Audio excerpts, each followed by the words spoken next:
Welcome to History's Mysteries on the Fishwax Show.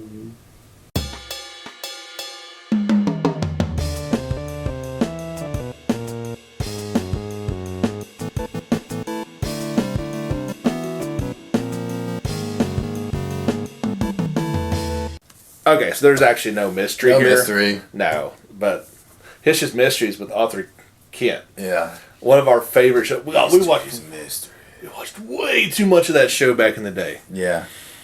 Back when the History Channel actually talked about history. Yeah. It's insane. And not aliens and pyramids like we did last time. And pickers. Oh. So we put the History Channel up at work sometimes.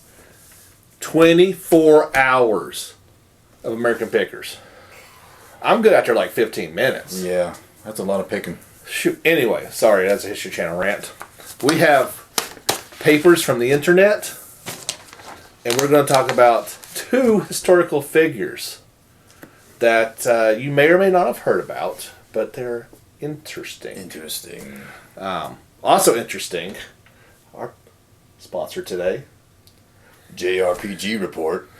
also full of news each week about Japanese role-playing games. We get news one every week, and then I do a Sunday special with something, soundtrack or topic of discussion. So check it out on Apple Podcasts or Spotify or wherever you listen to. Just type in JRPG Report and listen, subscribe every week. All right. Let's do this. History. So we are history buffs, I believe you could say. No, not that kind of buff. But we enjoy things, and you found this feller. This feller? And then I found this chick.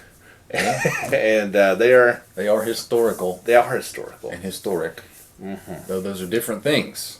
Apparently. Historic is everything, right? I think. Sure. And then historic is a very memorable thing. I think I got that. Oh, absolutely. So this was the start with this dude? Creator of Phineas and Ferb, right? Yeah. Okay. I don't know. No, obviously not. This guy lived 1823 to 1860. Phineas Gage. One of the coolest names ever. Absolutely. Phineas Gage. Not as good as Dick Butkus. No. But way more epic than anything. Engelbert Humperdinck. No. Those guys are complete wusses. Yeah, compared to Phineas Gage. If you've never heard of this guy, I'll give you the DL on him. We're just going to hit the main points, but you can search him out later. So, he was a railroad construction foreman, and they would have to blow stuff up on the railroad as they're making the railroad go through a mountain or something. They love doing that. So they would tamp down their explosive stuff in the rock, drill a hole, tamp it down in there with an iron. TNT! Yeah. Dynamite! And then they blow it up. But they would have this big iron rod that they would tamp the explosives down with. And one day an accident happened. And so what you have is like a big long iron rod. The end is flat that you tamp with. And then it comes to a point just so it's easier to hold. So this is down in a hole and it explodes with him above it. The iron rod goes up through his chin, through the top of his head. Instantly killed on the spot. That's what everybody thought. He falls down and everybody's like, well, that dude's dead. I mean, you get a 6-8 foot iron rod going through your head, you're dead, right? Yeah. No. Phineas Gage, one of the toughest dudes ever, I think, he just gets up and he's a little disoriented, but he gets up and everybody's like, what is happening? How's this guy alive? And he survived for numerous more years after that. Let's see. There's the one major thing. Besides having a spike running through your head. Yeah, he was like a real nice, polite guy before that, and then after the thing went through his head, his whole personality changed. He started swearing profusely. Not just after it went through his head, but after that, his whole attitude changed. He became a very different person. So something happened in his brain there, obviously, when the iron spike went through his brain. Check the dude out. He lived for many more years after that. 12 more years. It's insanity. After that, yeah.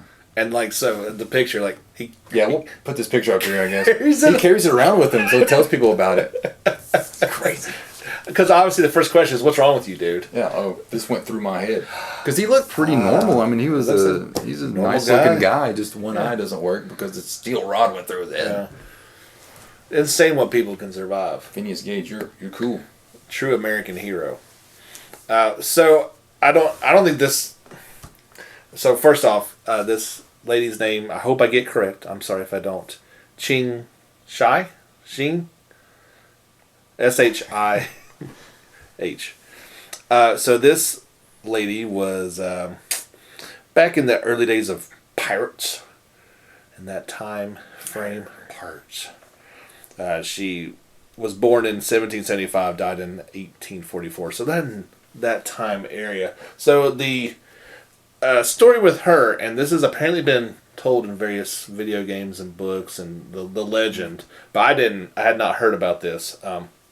So she was a former prostitute in China aboard a ship, which I wasn't aware was like a thing, but they were going around, and so she ends up marrying this pirate captain. True love, right? Yeah. Absolutely. After a point in time, the captain dies, and she It happens all the time. But then she takes over as the captain. I'm not sure how that exactly, or maybe she works up the ranks. I'm not exactly sure. She drew building on the fleet that her husband had. I don't have very good notes here. So basically, she becomes she's just ruthless. Yeah, that's what pirates do, right? You're ruthless. Do Chinese pirates say "ar"? No. Maybe they do. What do they say? Comment below if Chinese pirate captains do that. Under her fleet, she had a whole fleet. Yeah. This lady was not just satisfied with one ship. She needed this whole fleet. They, quote, robbed towns, markets, and villages. Yeah. That's what good pirates... in one village they took over, they beheaded 80 men and abducted their women and children and held them for ransom and then sold them into slavery. Who's going to pay the ransom? They cut everybody's heads off. There's nobody left to pay. By January 1808, the Chinese government tried to destroy her fleet in a series of fierce battles. However, she managed to pillage and take over all the government ships. The government had to revert to using fishing vessels to try to defeat the pirates. I don't think it worked out. So, at the same time, she was fighting off other pirate fleets. No big deal. I got this. At the very end of it, apparently they couldn't even do it.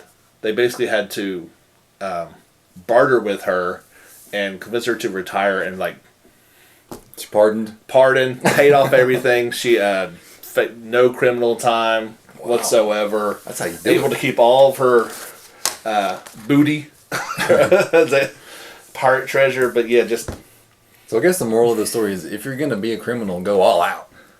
yes, considered to be the most successful pirate in pirate history. So when is Disney going to make Pirates of the Orient? I don't know. I think I didn't see all the Pirates films. There was that Chinese character that was in it, and she was a female. I think that's kind of what they were talking about. I think maybe she was in the Assassin's Creed game. There was pirates in one of those, so I guess that's what they were talking about. But I was not aware of this, and I did a horrible job giving you the actual history. Nathan was much better on that. Wow. But yeah, look it up if Phineas Gage and Ching Shih show whatever. Chinese pirate lady. Chinese pirate lady. That'll get you some good Google results, I guess. Absolutely. There should only be one, I would guess, but can't be too many. Anyway, that is your history lesson. On the Fishwax Show, let us know your favorite historical person along these lines, and comment, subscribe, like, share us, do all that fun stuff. See you next time. Fishwax Show.